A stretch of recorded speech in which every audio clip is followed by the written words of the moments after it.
पिछली वीडियो के अंदर हमने द्रव्य के गुणों का वर्णन कर लिया था कि कौन कौन से टाइप के द्रव्य के गुण होते हैं। यहाँ पर हमने 20 टाइप के द्रव्य के गुण पढ़े थे। वीर्य विपाक के बारे में हमने जान लिया था कि ये क्या होते हैं, ये भी हमने जान लिया था। रसों का वर्णन कर लिया था, मतलब काफी सारी चीजें हमने यहाँ पर कर ली थी। आगे हम थोड़ा सा और जानेंगे इस चैप्टर के बारे में। तो यहाँ पर नया जो अगला श्लोक हमारा आता है, कालार्थ कर्माणाम योगो हीन मिथ्यातिमात्राक सम्यक योग्यच विज्ञेयो रोगारोग्य कारणम। मतलब कि इसके अंदर ना रोग और आरोग्य के कारणों के बारे में बताया गया। मतलब कि जो रोग होते हैं और आरोग्य, आरोग्य मतलब जिसको रोग ना हो, तो उसके कारण क्या हो सकते हैं। यहाँ पर काल है, अर्थ है तथा कर्म, इनके हीन योग, मिथ्या योग और अति योग, इनसे रोग की उत्पत्ति होती है। इनसे काल, अर्थ और कर्म, इनके हीन योग, मिथ्या योग और अति योग से रोग की उत्पत्ति होती है, और ये एकमात्र कारण है रोग को उत्पन्न करने का। ठीक है। तथा काल, अर्थ और कर्म सम्यक योग आरोग्य स्वास्थ्य का एकमात्र कारण होता है। इसका देखो मैं मतलब बता देता हूँ आपको। हीन योग का मतलब है जब हम इन तीनों चीजों का, काल का, अर्थ का और कर्म का हीन योग करते हैं। हीन का मतलब प्रयोग बहुत ज्यादा कम करते हैं, बिल्कुल ही नहीं करते, तो रोग की उत्पत्ति होती है। मिथ्या योग मतलब हम गलत तरीके से यूज करते हैं उसको, जैसे यूज करना चाहिए वैसे नहीं करते, गलत तरीके से करते हैं, तो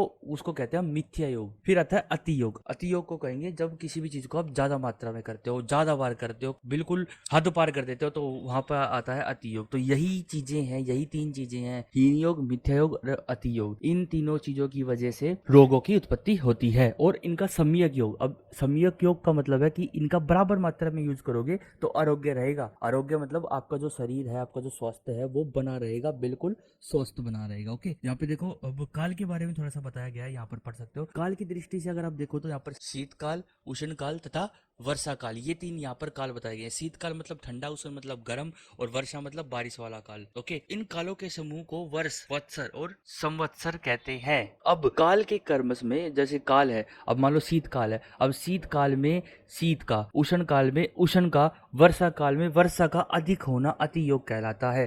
जैसे कि अगर वर्षा काल चल रहा है और वर्षा बहुत ज्यादा हो रही है, एक अति में हो रही है ना, उसको कहेंगे अति योग। और जितनी होनी चाहिए उससे कम हो रही है तो उसको कहेंगे हीन योग। क्या? हीन, हीन मतलब कम। ठीक है, हीन योग, कम हो रही है। ठीक है, ऐसे ही सी ठंड पड़ रही है तो बहुत ज्यादा कम पड़ रही है तो हीन योग में है, और गर्मी हो रही है तो बहुत ज्यादा कम हो रही है तो भी वो हीन योग में है। और अपनी सीमा पर विपरीत होना, मतलब कि जैसे जिस टाइम पर होनी चाहिए उसके विपरीत होना, शीतकाल में वर्षा आ जाना, वर्षा काल में उष्ण गर्मी हो जाना। इस तरीके से अगर मिथ्या योग हो जाए, मतलब गलत हो जाए, अपोजिट हो जाए या फिर गलत तरीके से हो जाए, तो उसको कहेंगे मिथ्या योग। ओके, ये तीनों काल है, इन तीनों कालों की वजह से आपको रोग उत्पन्न हो सकते हैं। देखो, ये आपके ऊपर डिपेंड नहीं है, ये आपके ऊपर भी डिपेंड है, लेकिन काफी हद तक प्रकृति के ऊपर भी डिपेंड हो गया, आपके जो रोग हैं उनके ऊपर भी डिपेंड हो जाते हैं। उसके बाद आता है अर्थ। अर्थ का मतलब है ज्ञान इंद्रिय। अब ज्ञान इंद्रिय का मतलब है जैसे कि हम सुनते हैं कान से, देखते हैं आंख से, और खुशबू या बदबू सूंघनी हो तो आप नाक से सूंघते हो, और फिर आती है जीभ, जिससे आप टेस्ट करते हो। ओके, तो ये हमारे 5 ज्ञान इंद्रिय हो गए। पांचवी जो आती है हमारी स्किन आती है, जिससे हम स्पर्श देख सकते हैं कि किसने टच किया है, क्या चीज टच कर रहे हो,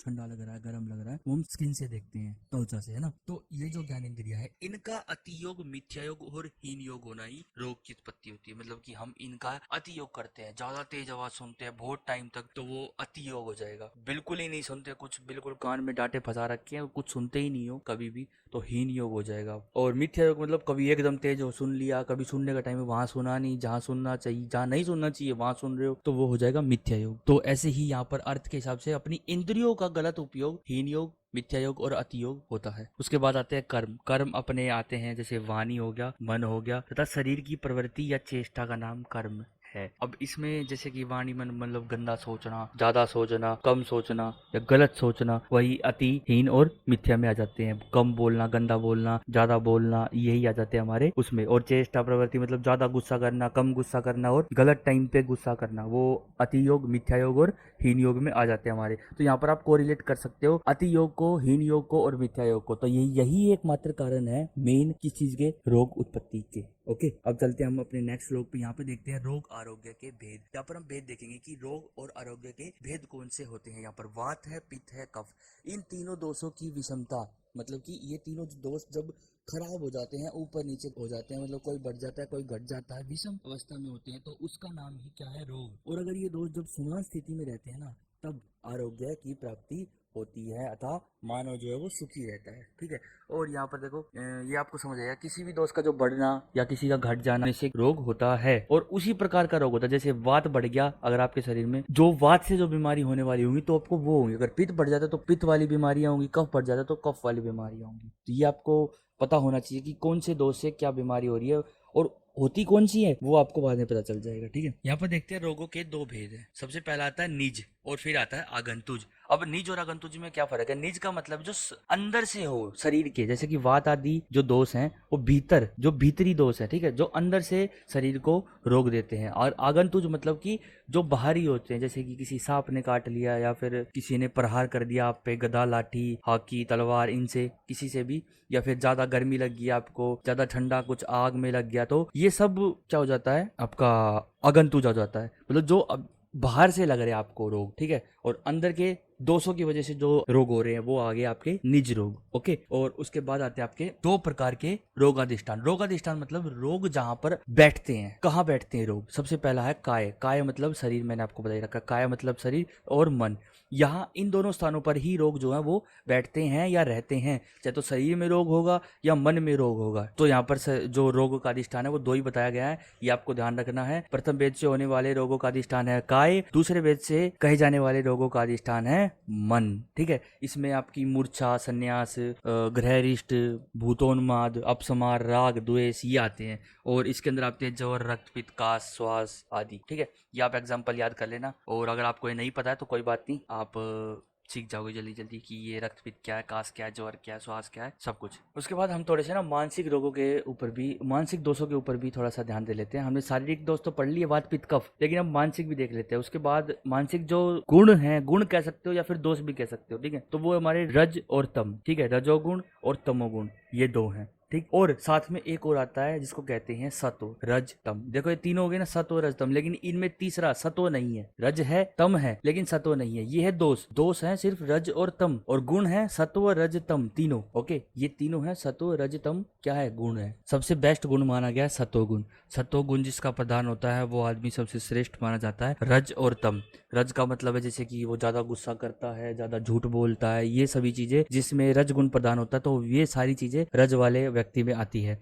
तम मतलब ज्यादा आलसी होगा, वो मोटा होगा, वो क्या कहते हैं, नींद ज्यादा आएगी उसको, तो जिसमें ये ज्यादा प्रदान होता है उनको ये सभी लक्षण होते हैं। तो ये आपको गुण बता दी कि सत्व मतलब वो सत्य रहता है हमेशा, उसकी सारी बात सच हो जाती है, जो वो करना चाहता है, कहना चाहता है, सोचता है, वो जिसमें सत्व गुण प्रधान हो तभी वो हो सकता है। और ये आपको ज्यादा पढ़ने की भी जरूरत नहीं है, मेनली जो मेन चीजें वो आपको पता लगी गई होंगी। मेन इसमें जो भी इसके अंदर मेन है वो आपको पता लगी गया है। अब बात करते हैं रोगी की परीक्षा। अब परीक्षा के बारे में, मतलब रोगी की परीक्षा कैसे करेंगे? अब यहाँ पर रोग की नहीं, रोगी की बात हो रही है। रोगी मतलब पेशेंट की बात हो रही है। कैसे परीक्षा करेंगे उसकी? सबसे पहले दर्शन देख के पता लगाएंगे कि उसको कहाँ क्या है, चोट है, क्या है। उसके बाद आता है स्पर्शन, मतलब कि हाथ आदि से छू कर देखेंगे और उससे पूछेंगे, पर्सन पूछकर। ठीक है, तो ये रोगी की परीक्षा होती है कि कैसे कैसे हम रोगी की परीक्षा कर सकते हैं, देखकर, छूकर और पूछकर। उसके बाद देखते हैं रोगी की परीक्षा आधुनिक तरीके से हम कैसे करते हैं, जैसे कि थर्मामीटर है जो कि बुखार चेक करता है, स्टेथोस्कोप है इससे हार्ट बीट वगैरह के बारे में चेक कर पाते हैं हम, बीपी वगैरह के लिए। ओके, और एक्सरे है, कार्डियोग्राम है, अल्ट्रासाउंड है, लिटमस पेपर है, सैक्रोमीटर है। तो ये सभी टूल्स हैं या फिर डिवाइसेस कह सकते हो आप, किसके? परीक्षा के, टेस्टिंग के, ताकि हम रोगी की परीक्षा कर पाए कि उसको क्या दिक्कत है, क्या बीमारी है, क्या उसका फिर इलाज करेंगे। ठीक है, तो ये हमारी रोगी की परीक्षा के बारे में हमने जान लिया। थोड़ा सा और देख लेते रोगी की परीक्षा। निदान, पूर्व रूप और लक्षण, उपशय, संप्राप्ति, ये सभी, इन सभी चीजों से हम रोगी की परीक्षा जो है वो करते हैं और करनी भी चाहिए। निदान का मतलब है कारण, किस कारण से उसको बीमारी हुई। पूर्व रूप मतलब कि उस बीमारी के पूर्व रूप, मतलब बीमारी होने से पहले क्या हुआ उसको, मतलब कौन से लक्षण आए, जो बीमारी के लक्षण होते हैं उससे पहले उसको क्या लक्षण आए। उसके बाद क्या लक्षण हो रहे हैं, उसको लक्षण क्या हो रहे हैं। लक्षण का मतलब है कि जो बीमारी है उसके क्या इफेक्ट्स हो रहे हैं, साइन सिम्टम्स इनको कहते हैं। ठीक है, उपशय और संप्राप्ति। संप्राप्ति का मतलब इसने क्या खाया था, उसके बाद कौन सा दोष प्रकोपित हुआ, उसके बाद वो कहाँ जाकर आश्रित हुआ, वो सब हम संप्राप्ति में देखते हैं कि कैसे ये दोष जो है वो हुआ है और फिर कैसे उसको ठीक किया जाए, संप्राप्ति से ही हम देखेंगे। और उपशय का मतलब है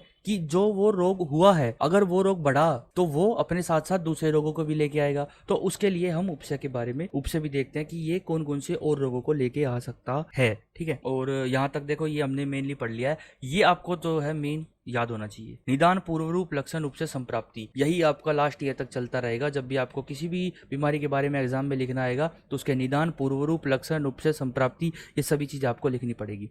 उसके बाद आते हैं देश भेदों का वर्णन। अब देशों का वर्णन करेंगे। सबसे पहले आता है हमारा भूमि देश और फिर आता है देह देश। देह देश मतलब यहाँ पर देह देश में शरीर के बारे में बताया गया और शरीर के बारे में हमने काफी जान लिया है। हम यहाँ पर जानेंगे भूमि देश के बारे में। ओके, यहाँ पर देखो भूमि देश का वर्णन। अब देखो ज्यादा कुछ जानने की जरूरत नहीं है, मेन बता देता हूँ। जांगल देश, आनूप देश और यहाँ पर आता है साधारण देश। जहाँ जांगल मतलब जहाँ हवा अधिक चलती है, मतलब यहाँ पर वात अधिक होता है, ठीक है। आनूप मतलब इस देश में कफ का दोष प्रधान रहता है। कौन सा? कफ। और साधारण देश में सारे के सारे दोष समान अवस्था में होते हैं, ठीक है। तो ये है जांगल, अनूप और साधारण, ये 3 देश है। इनके बारे में आप थोड़ा सा याद रखना। जांगल देश के बारे में देख लो, यहाँ पर रूखा सूखा, मतलब जैसे जहाँ पर ज्यादा हवा चलेगी वहां पर यार सिंपल सी बात है, थोड़ा सा रूखा सूखा होगा। और भारत के बीकानेर तथा जैसलमेर क्षेत्र, बाहरी प्रदेश, अरब, अफ्रीका आदि ये जल तथा वृक्ष रहित क्षेत्र है। मतलब जल की बहुत कम होता है इसमें, ज्यादा जल नहीं होता। और वृक्ष रहित मतलब पेड़ पौधे भी यहाँ पर कम होते हैं। यहाँ पित्तज, रक्तज और वातज रोग अधिक होते हैं। ये रोग इसके अंदर यहाँ पर अधिक होते हैं। आनुप देश के अंदर देख लेते हैं। विपुल जल और पर्वतों से युक्त देश, मतलब बहुत सारे पर्वत हो, पेड़ पौधे हो, जल भी अच्छी मात्रा में हो, जैसे आसाम हो गया, ब्रह्मा हो गया तथा बंगाल की खाड़ी हो गया, ठीक है, जहाँ पर नदी नालों से व्याप्त भूप्रदेश। मेन बात है जल, पेड़ पौधे ये ज्यादा मात्रा में जहाँ पर होंगे वो आनुप देश कहलाएगा। यहाँ कफज और वातज रोग अधिक होते हैं, ठीक है, ये बात का ध्यान रखना। अब है साधारण देश। अब साधारण देश में आ जाते हैं, इसमें हमारे वात आदि दोष सम रहते हैं, बिल्कुल कोई दिक्कत की बात नहीं है। अतः यहाँ अधिकांश रोग नहीं होते, यहाँ पर ज्यादातर रोग होते नहीं है। यहाँ के निवासी जो है वो अन्य देशवासियों की परीक्षा स्वस्थ, सुंदर, सुडौल शरीर वाले और निरोगी रहते हैं। जैसे उत्तर प्रदेश हो गया, पंजाब हो गया, तीनों दोष जो है यहाँ पर सम मात्रा में रहते हैं। अब यहाँ पर काल के भेद देख लेते हैं। आयुर्वेद में काल के भेद 2 प्रकार से माने थे। पहला है क्षण अर्थात प्रातः काल तथा सायकाल। ओके, उसके बाद आता है रोगी की अवस्था के अनुसार आम्यावस्था, जीर्णावस्था। ओके, अब ये आम्यावस्था, जीर्णावस्था क्या है, सायकाल, प्रातःकाल क्या है? तो क्षण का मतलब टाइम से लिया गया है, ठीक है, जैसे हम मिनट्स बोलते हैं, सेकंड्स बोलते हैं, तो इसी बात को यहाँ पर क्षण में लिया गया है। प्रातःकाल मतलब सुबह, सायकाल मतलब शाम। और रोगी में भी आम्यावस्था और जीर्णावस्था ली गई है। अब ये आम्यावस्था कौन सी होती है, जीर्णावस्था कौन सी होती है? आम्यावस्था, युवावस्था और जीर्णावस्था, ये हमारी कुछ अवस्थाएं होती है, जैसे कि आयु के बारे में यहाँ पर बात किया गया है। और इन अवस्थाओं के बारे में हम डिटेल में जानेंगे आने वाली वीडियोज में। और तो औषध के भेद यहाँ पर देखे हैं। सबसे पहले शोधन, उसके बाद है शमन, ठीक है। अब औषध के भेद यहाँ पर 2 तरीके से बांटे गए हैं चिकित्सा के अंदर। शोधन का मतलब है जब हम वमन विरेचन कराते हैं। वमन विरेचन का मतलब है उल्टी कराते हैं, मतलब दोषों को बाहर निकालते हैं किसी ना किसी तरीके से।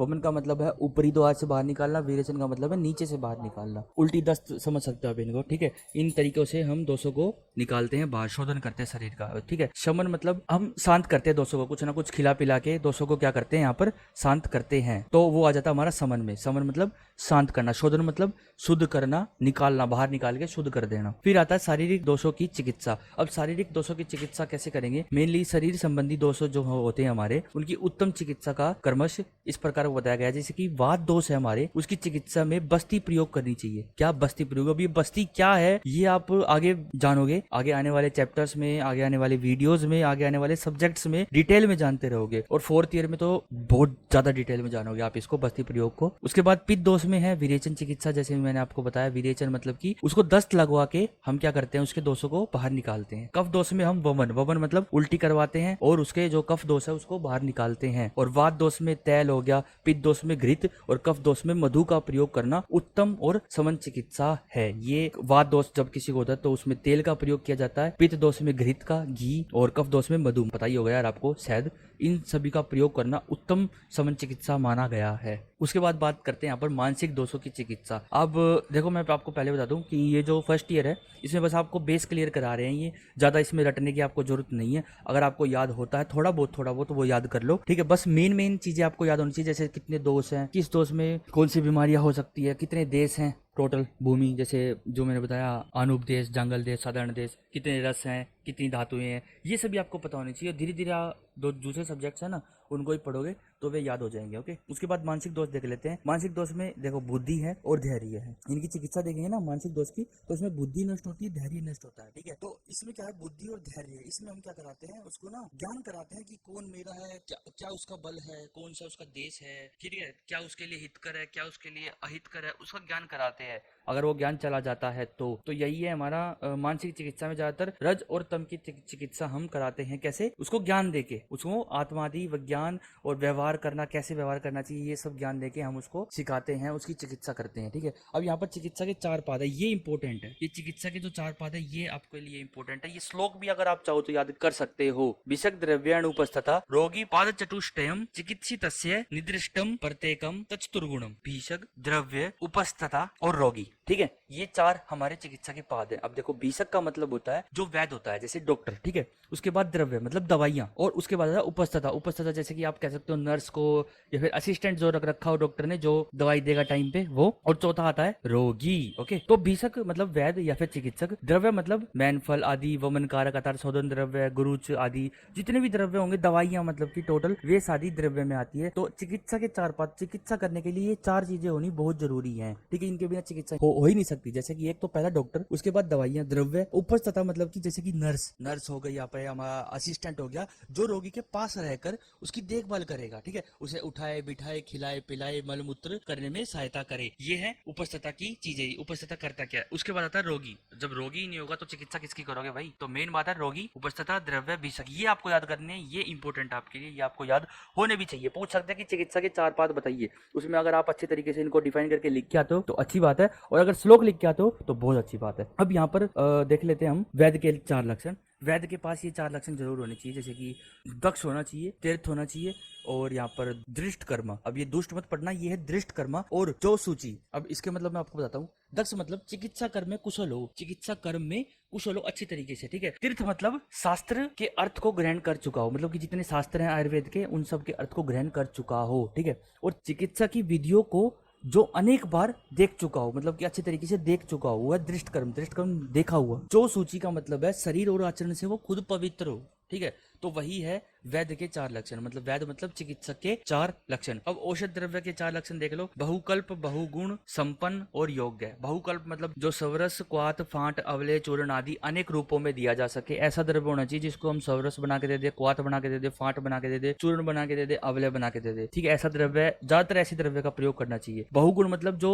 औषध जो है सभी गुणों से संपन्न हो, मतलब उसमें कोई गुण की कमी न हो। संपन्न मतलब के अंदर जो अपने गुण है वे पूरे होने चाहिए, ऐसा ना हो कि कोई कम है। योग्य मतलब जो रोग रोगी देश काल अनुकूल हो, जो उसके अनुकूल आहार विहार और द्रव्य देंगे हम, जो औषध देंगे वो उसके योग्य होनी चाहिए। ओके, ये है औषध के 4 लक्षण। अब है परिचारक के 4 लक्षण। अनुरुक्त होना चाहिए, सूची होना चाहिए, और दक्ष होना चाहिए, और बुद्धिमान होना चाहिए। अब ये अनुरुक्त क्या है? अनुरुक्त का मतलब है रोगी से स्नेह करने वाला होना चाहिए, ऐसा नहीं हो रोगी से द्वेष करे या फिर जले वगैरह। सूची मतलब खान पान है, औषध खिलाना, साफ सफाई रखने वाला, ये सब सूची के काम, मतलब ये सब होने उसके अंदर होनी चाहिए। दक्ष मतलब कुशल होना चाहिए, बुद्धिमान होना चाहिए, जो सूझबूझ वाला। बुद्धिमान मतलब समयोचित सूझबूझ वाला होना चाहिए। ओके, तो ये हो गए हमारे 4 लक्षण परिचारक के, उपस्थता के। ओके, उसके बाद आते हैं रोगी के 4 लक्षण। आदच, भिष, गवश्य, सत्यवान और ज्ञापक। ये है। अब आयच मतलब धन जन आदि संपन्न, मतलब ऐसा ना हो कि उसके पास धन की बहुत कमी हो, मतलब धन वगैरह होना चाहिए उसके पास। ठीक है, वैद्य की आज्ञा अनुसार जो पालन करे, जो वैद्य कहेगा वही खाना पीना है, वही परहेज करने है जो उसने कहा हो।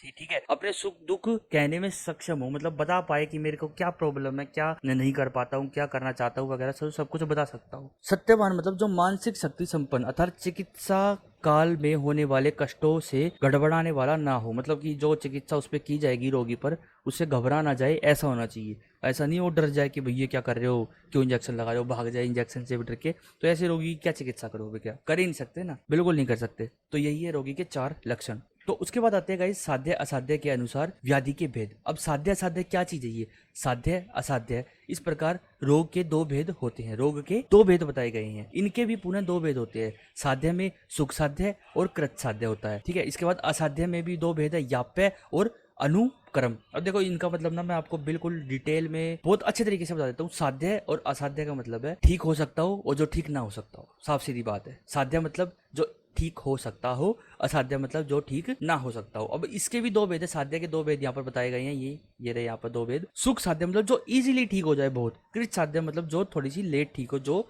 इसमें थोड़े से टाइम लगे ठीक होने में, मेहनत लगे ठीक होने में, तो वो है हमारा कृत साध्य। ठीक है, उसके बाद असाध्य में आते हैं अपने, एक तो अनुपक्रम और एक दूसरा आता है यहाँ पर हमारा ये याप्य। याप्य का मतलब है कुछ दिन चिकित्सा द्वारा चलने योग्य कर दिया हमने, मतलब कि याप्य मतलब जब तक उसको दवाई दोगे तब तक वो चलेगा। जैसे उसकी एज फिक्स हो जाती है यार, कुछ ऐसी बीमारियां होती हैं हैं जिसको हम ठीक नहीं कर पाते, उसको हम उस बंदे को हमको दवाइयों से ही चलाना पड़ता है। जब तक उसको दवाई देंगे तब तक चलेगा, लेकिन एक टाइम ऐसा आ जाएगा जब दवाइयाँ भी काम नहीं करेगी, तब उसको जाना ही पड़ेगा। ठीक है, तो वो याप्पे में आ जाता है। कुछ दिन चिकित्सा द्वारा चलने योग्य जिसको हम कर सकते हो। अनुपक्रम मतलब जिसका कोई उपाय ना हो, जिसका कोई उपाय नहीं हो, जिसकी चिकित्सा हो ही ना सके, वो है हमारा अनुपक्रम। ठीक है, जवाब देकर चिकित्सा करने योग्य। तो पहले दे दो जवाब कि भाई नहीं हो सकता ठीक, पर हम चिकित्सा करके देख लेते हैं, कुछ अगर हो जाए, याप्पे हो जाए, कुछ दिन चल जाए तो वो अलग बात है। ओके, तो ये आपके भेद हैं असाध्य साध्य के अनुसार। ये व्याधि के भेद है, व्याधि मतलब रोग के भेद है। ठीक है, कष्ट साध्य मैंने आपको बता ही दिया है। कष्ट मतलब कृत साध्य, जो कि कष्ट साध्य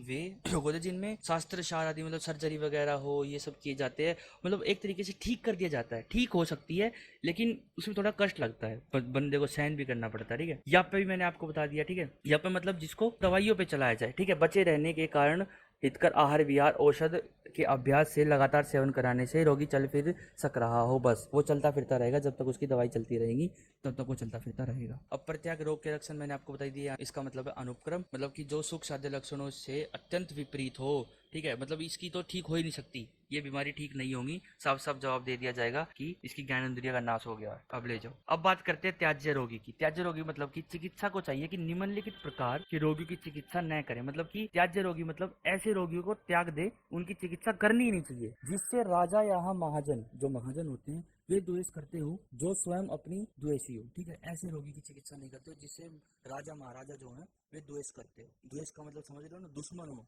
राजा महाराजा जिसके दुश्मन हो उसको उसकी जो चिकित्सा वो करनी नहीं चाहिए। जो राजाओं से द्वेष करता हो, जो राजा से ही द्वेष करता हो, उसकी चिकित्सा नहीं करनी चाहिए। जो चिकित्सक से ही द्वेष करता हो, मतलब कि जो डॉक्टर से ही द्वेष करता हो, तो उसकी भी चिकित्सा नहीं करनी चाहिए। जिसके पास चिकित्सा के उपयोगी साधन न हो, उसकी भी नहीं करनी चाहिए। जो व्यर्ग हो अर्थात जो चिकित्सा करने में सक्रिय न हो, इधर उधर भटकता रहता हो। ठीक है, मतलब कि चिकित्सा करने में जो आपने कही है वो नहीं करता, जो कहते हो वो करता ही नहीं है, अपना अलग ही इधर उधर भटकता रहता है, तो उसकी भी चिकित्सा नहीं करनी चाहिए। जो रोगी चिकित्सक की आज्ञा के अनुसार चलना स्वीकार न करता हो। ठीक है, ये आप समझ गए हो। जो गतायु हो, गतायु का मतलब होता है ज्योतिष आदि से मेन, आप कह सकते हो गतायु का मतलब जो जिसका टाइम आ चुका है भाई, वो ज्यादा समय तक अब जीवित नहीं रहेगा, तो उसकी भी चिकित्सा नहीं करनी चाहिए। जो अत्यंत क्रोधी हो उसकी चिकित्सा नहीं करनी चाहिए। जो पुत्र स्त्री घन आदि के नाश से जो दुखी हो उसकी भी चिकित्सा नहीं करनी चाहिए। जो डरपोक हो उसकी भी चिकित्सा नहीं करनी चाहिए, मेन बात ये है। और कृतघ्न आचार जो दूसरों के द्वारा किए गए उपकार को न मानता हो, उसकी भी चिकित्सा नहीं करनी चाहिए। जो वैद्य मानी हो अर्थात जिसमें वैद्य का ज्ञान ना हो और फिर भी वो अपने को वैद्य समझता हो,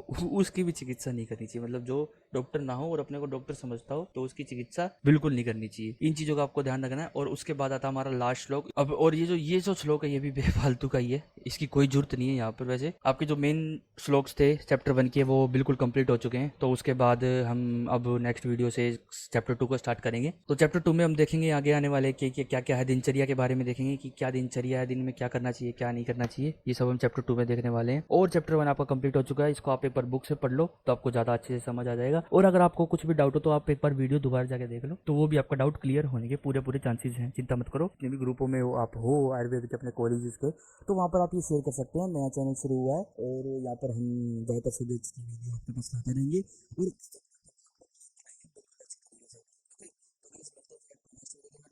शेयर करें, वीडियो को लाइक करें, चैनल को सब्सक्राइब करना बिल्कुल भी मत भूलना और नोटिफिकेशन बेल दबा लेना। जैसे नई वीडियो आएगी आपको सबसे पहले नोटिफाई कर दिया जाएगा यूट्यूब के थ्रू। ओके, तो गाइस मिलते हैं आपको फिर नेक्स्ट वीडियो के अंदर। Bye bye, see you in next video.